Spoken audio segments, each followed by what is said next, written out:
Seorang pemandu lagu tewas bersimbah darah ditusuk tamu di kafe miliknya di Jalan Teluk Tomini, Gang I, Kelurahan Wailunik, Kecamatan Panjang, Bandar Lampung.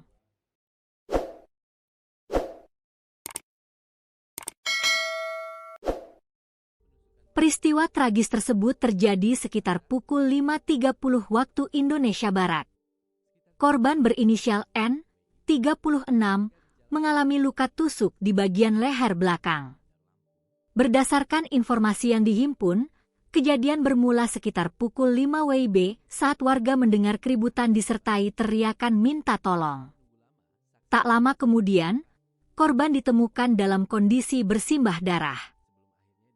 Warga yang panik langsung membawa korban ke Puskesmas Panjang sebelum dirujuk ke Rumah Sakit Bayangkara. Namun, nyawa korban tidak dapat diselamatkan. Kasus ini kemudian dilaporkan ke pihak kepolisian dengan nomor laporan LPB 623/2026 SPKT Polsekta Panjang, Polresta Bandar Lampung, Polda Lampung. Tak butuh waktu lama, aparat gabungan dari Tekap 308 Polresta Bandar Lampung bersama Polsek Panjang berhasil mengidentifikasi pelaku. Pelaku diketahui berjenis kelamin laki-laki berinisial Mrs. 28. Seorang buruh asal Kecamatan Kemiling, Bandar Lampung. Kapolsek Panjang AKP Ipran menjelaskan pelaku berhasil diamankan pada hari yang sama sekitar pukul 18 waktu Indonesia Barat. Penangkapan dilakukan di kawasan Pelabuhan Bakauheni saat pelaku diduga hendak melarikan diri ke Pulau Jawa. Petugas mendapatkan informasi bahwa pelaku akan menyeberang ke Pulau Jawa, sehingga dilakukan pencegatan di pintu masuk kendaraan roda 2.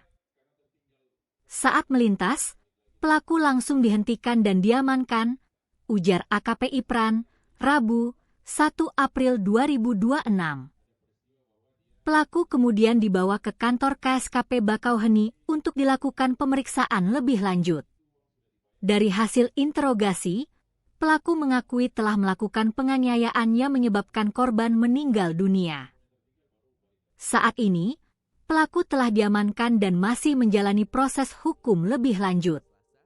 Polisi juga mengamankan sejumlah barang bukti, diantaranya 1 unit ponsel merek Itel warna hitam, 1 unit sepeda motor Honda Vario warna hitam, serta 1 set plat nomor kendaraan B2686 AJK. Pihak kepolisian masih mendalami motif di balik aksi keji tersebut.